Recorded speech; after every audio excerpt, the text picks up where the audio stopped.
Hi, I'm Brenda Henderson from Petals from the Basket and petalsfromthebasket.com. Thanks for joining me today for a quick devotional from Psalm chapter 51. Before I read the verses, I want to share with you that yesterday, Joe and I decided we would finish unpacking our office. We moved here about 3 months ago now, and so it was time to get the office finished. So as we unpacked things, we realized we had done a lot of purging over the last almost 3 years now, but we had also decluttered as we packed, and we said, we're not going to need this. We don't use this anymore. Sometimes we use this. Let's keep it and see what happens. But as we opened the boxes, we would look at a few things and think, where did that come from? I didn't even know that was there. I thought I got rid of that. And it reminded me of these verses in Psalm chapter 51.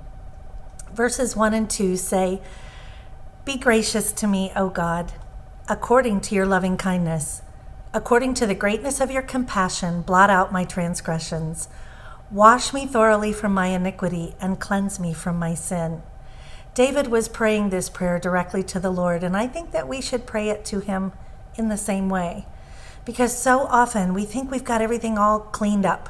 We think we've got everything all taken care of. And that little extra thing sneaks back in. That sin that we thought we had taken care of shows up again. And we've got to get rid of it. So we need to pray to the Lord and ask him to cleanse us. He has grace. He has mercy. Verse 1 says, "According to your loving kindness, according to the greatness of your compassion, blot out my transgressions." He is loving. He is compassionate. He is full of mercy and grace.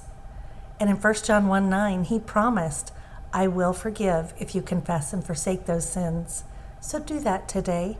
Before you head into the weekend, make sure that everything is unpacked out of those boxes that shouldn't be there. Thanks again for joining me. I hope we'll see you tomorrow. If you have just a moment, make sure that you hit this little button that's going to show up in a second with Joe's and my picture on it. It'll take you to a subscribe button, and right next to that subscribe button, after you hit subscribe, there's a little bell there. Make sure that you click that as well. That way you can be notified whenever a new devotional appears. Have a great day. We'll see you tomorrow.